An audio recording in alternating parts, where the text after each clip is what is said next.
Hello everyone, this is Adel from Mose Engineering. In this video we'll go through one of the ESD simulation tutorials available within Ansys EMC Plus and Charge Plus.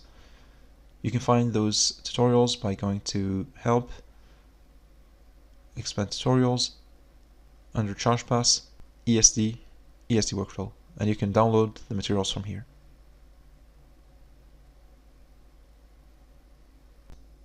This is the Air ESD into calibration target example. This is an FDTD application that uses nonlinear air chemistry. Here you can see the ESD gun geometry. It consists of a ground plane, this solid object that represents some of the geometry of the actual ESD gun, the ESD gun tip, a 2 ohms target, and under curves we have the connections between the lumped circuit components. And we have the different components that shape the ESD waveform. Now let's start by setting up our simulation domain. So click Domain. Here I'll expand time. I'll change the stability margin to 30% and the end time to 120 nanoseconds. Now let's expand lattice, minimum, maximum, and step size. And I'll start by setting the step size to 2 millimeters in X, Y, and Z. Now for minimum X, I'll set it to minus 100 millimeters, minimum Y minus 10 millimeters, and minimum Z to minus 104 millimeters. For maximum X, 112 millimeters, maximum Y 92 millimeters, and maximum Z 108 millimeters. I also changed the divisions to 2 on X, Y, and Z, and this is a total of 8 cores. Now we can click on the green check mark, and this completes setting up the simulation domain. Now the next step is to set up our breakdown region where the arcing will happen. So I'll go and click on breakdown region. We'll be using the air chemistry type. Let's go to properties, and I'll change the time to turn on this breakdown region to 20 nanoseconds, which is the time for the ESD gun tip to charge up to the appropriate voltage. Let's set the minimum and maximum values.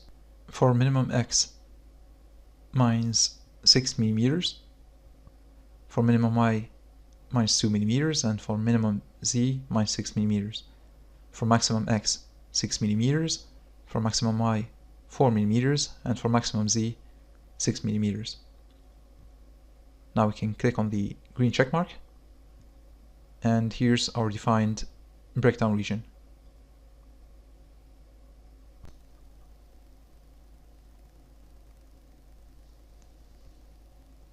Now let's hide the breakdown region and the domain.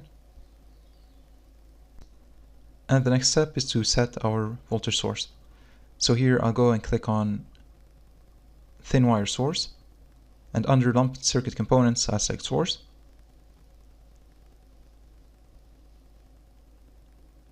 Let's zoom in. I'll place the source here and name it. Now we can click on the green check mark.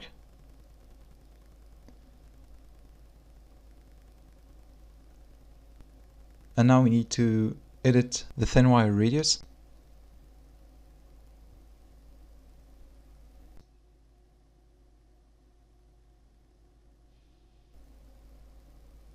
Under general, let's change the radius to 0.1 millimeters.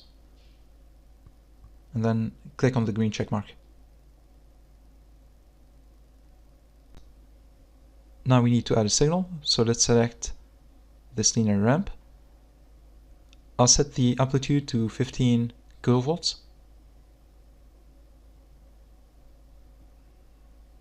And the time to peak to 5 nanoseconds.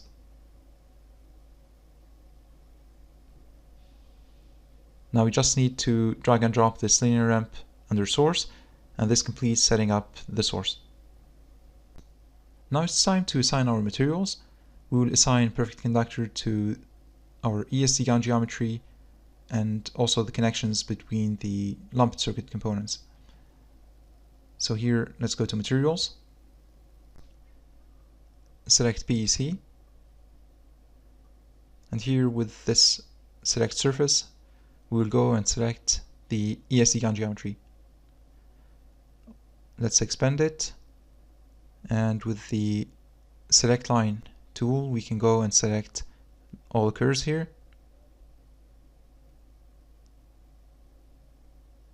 And we can go ahead and click the green check mark. Now we need to define our circuit components according to this ESD circuit. We have already defined our voltage source. Now we need to define the resistors, the switches, capacitors, and inductors.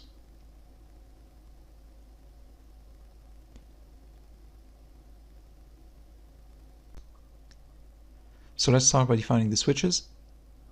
I'll click here on switch, and I'll select switch 1.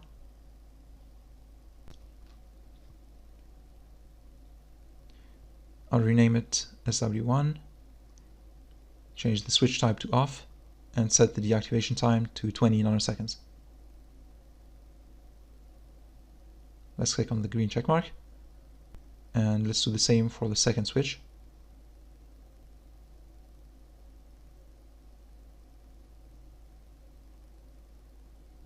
I call it SW2.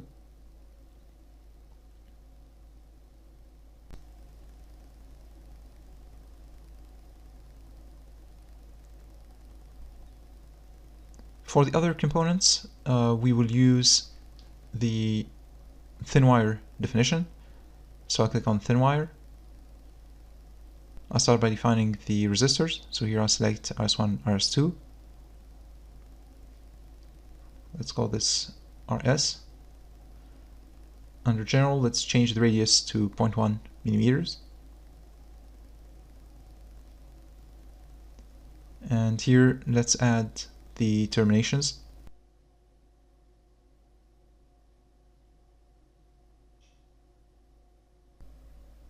Now let's expand routing. Click on terminations. Here with the first termination selected, let's change the resistance to 10 ohms. This one is the other end. Let's go to the other termination and set it also to 10 ohms. Then we can close this and click on the green check mark. Now we can go and define the other circuit components by following the same steps. I have defined all the circuit components according to the ESD circuit. Now we need to define the target resistance. For this, we will use this seams and joints. So I'll start by selecting the target, and then I'll go to the line selection tool and I'll select this line.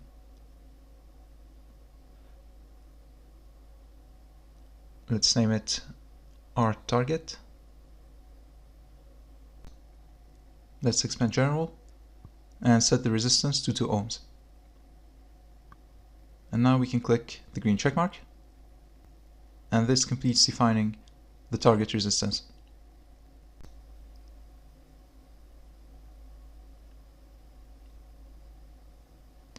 Now we can go and define our current and voltage probes. I'll start by defining a voltage probe across this charging capacitor. So I'll select voltage, and here I'll select both ends of the capacitor. This is our voltage probe.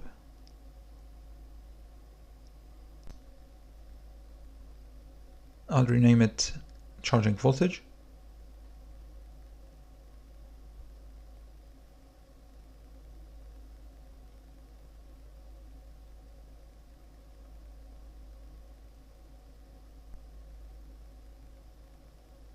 And now let's define a second voltage probe across this gap between the ESD gun tip and the target. So I'll select voltage and I call it gap voltage. and here I'll select these 2 points.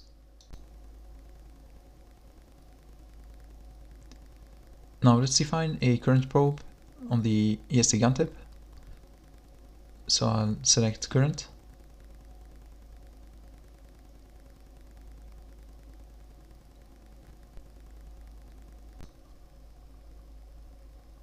Let's name it arc current. The normal direction is Y. And here I'll use the select the body to use option to select this. So our current probe will be placed here. We can click on the green check mark. And now let's set an animation probe.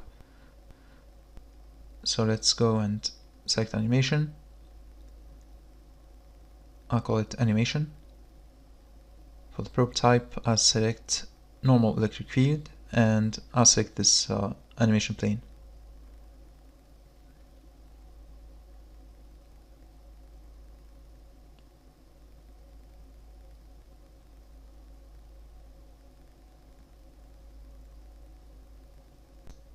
Now let's define a 3D probe to look at the air conductivity.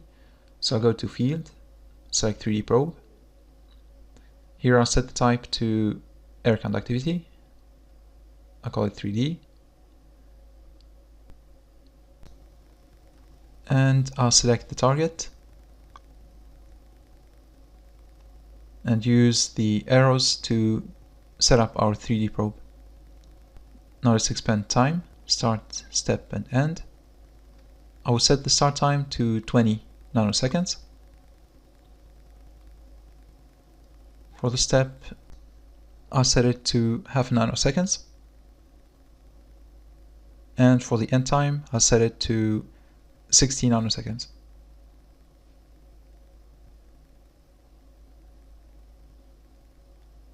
Now we can go and click on the green check mark. And this is our air conductivity 3D probe.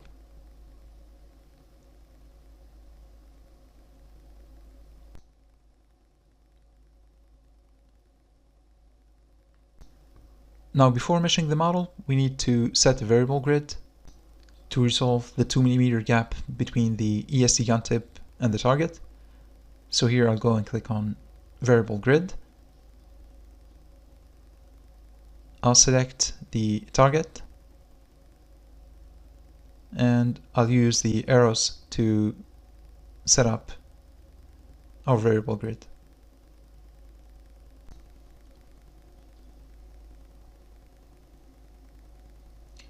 And here I'll change the step size to 0.5 mm for X, Y, and Z.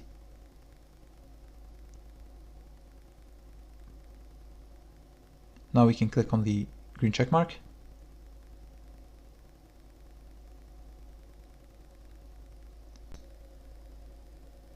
Now we can mesh the model. So let's click mesh. And then click start.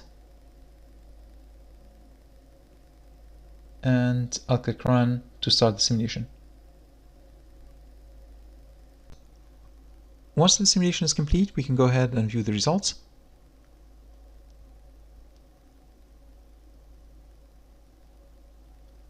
First, let's plot the charging voltage. As expected, the voltage starts at 0 and charges the capacitor up to 15 kV. The arcing occurs shortly after 20 nanoseconds, and the voltage then drops. Let's also plot the voltage across the gap. This is the arcing voltage. This voltage goes up, it overshoots the 15 kV, and when the arc occurs, it drops. Now let's take a look at the arc current. So here we can see the capacitor charging and around 20 nanoseconds discharging, and this is our expected ESD waveform.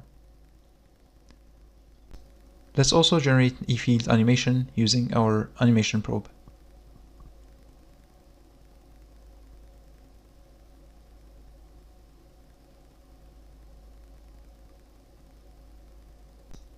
Here we can see the E field building up, and once the arc occurs, the E field drops.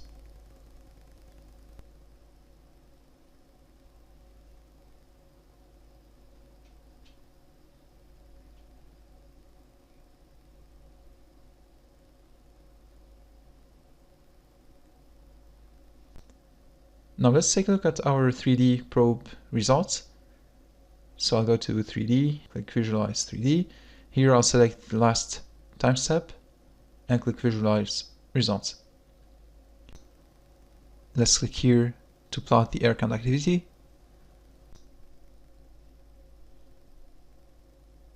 And let's add a cut plane.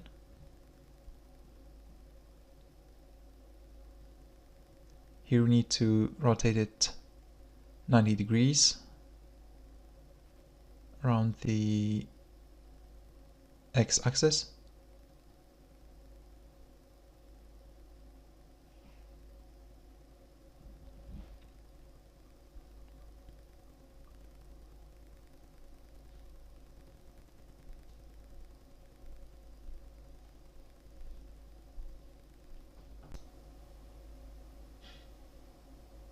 And by moving our cut plane, we can see our arc.